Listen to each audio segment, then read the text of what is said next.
So what do we have? Jadakiss and Styles, Redman and Method Man, Raekwon and Ghost, Gang Starr, Mobb Deep, Daz and Corrupt, The Clips. The list goes on when it comes to great duels of hip hop. But you know who had the potential to be one of the GOAT duels of hip hop? We talk about Bad Meets Evil, aka Eminem and Royce the 5'9". They could have been one of the GOAT duels of hip hop because think about it. They both had great chemistry. They knew how to bounce off one another, pause. They knew how to bring the best out of one another. So you listen to songs like Scary Movies, Bad Meets Evil, that was off the Eminem joint, Renegades, Nothing to Do, Royce. See, this is the thing. That Royce then got around Dr. Dre. He used the relationship with Eminem to get him in a higher position. And he learned more about ghostwriting, songwriting, and structuring with Dre. M got him a ghostwriting position so where he could write rhymes for Dre on the Chronic 2001 album. But this is where things Roy started to, listen to his manager. Keno. His guy name was Keno. You can check this out on Beef too.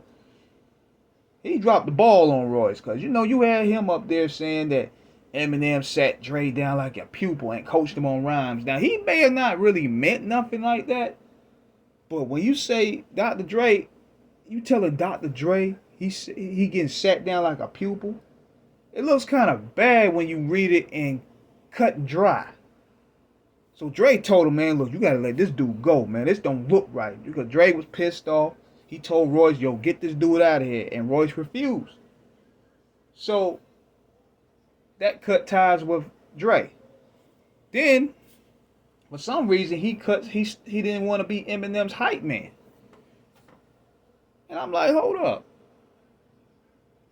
Eminem is one of the biggest stars in the world now. He's on the verge of being there. You don't want to do the tour?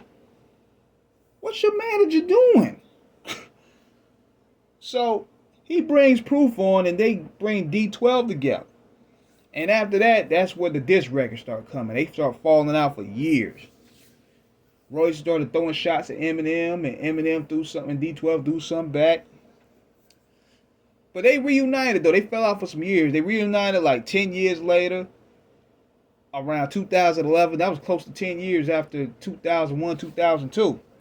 Now listen to the Bad Meet Evil's album that came out in 2011. It was solid. I didn't like Lighters. I thought that was kind of corny. But that was the sound at the time they was probably going for. That was the sound that was popping. But I believe this. Had they did more shit together around the time where Eminem was really hitting his stride as an MC, can you imagine the classic shit they would have laid down together? Oh my gosh, man. But you know what happens with fallouts with beefs, man. You trying to regain that chemistry, and it's tough for a while. I remember the Dog Pound went through the same thing with Daz and Corrupt when they got back together in 2005.